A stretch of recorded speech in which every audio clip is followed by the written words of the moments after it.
Yeah, next up, new devices are changing voice search. Voice search, and then eventually, I guess we'll have neural search. Just think about it and then Yeah, think about it, and then scroll through some sure. results. These are fundamentally always going to be new technologies. We're always going to have new combinations of hardware and configuring hardware with the entry of the data. So I did a search yesterday in my car.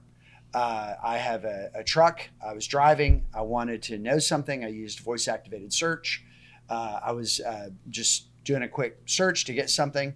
That would have And been using Siri, right? yeah, I was using Siri and I got a result. And yeah, it was okay. The experience wasn't very good. It was kind of rough. You got Apple talking to F-150 and using CarPlay, and And then it did and a then thing. Siri talking to Wolfram Alpha or Yeah, something, right? and it did a thing, but there's always going to be a lot of work to be done to understand these things, and this expertise, I'm willing to predict, is never going to reside within the organizations that are doing their primary business.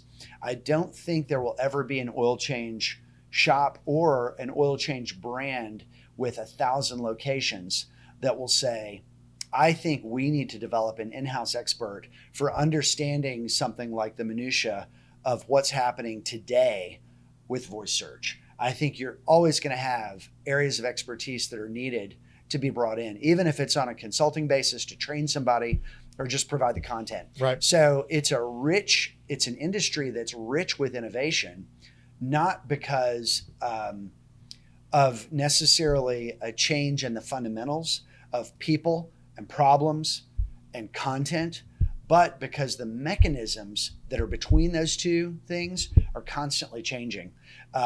We have seen a lot of changes over the last few years in people also ask content being dominant in the search results page on Google. Yep. And a lot of that is the influence of voice search. So yeah, new devices are changing voice search.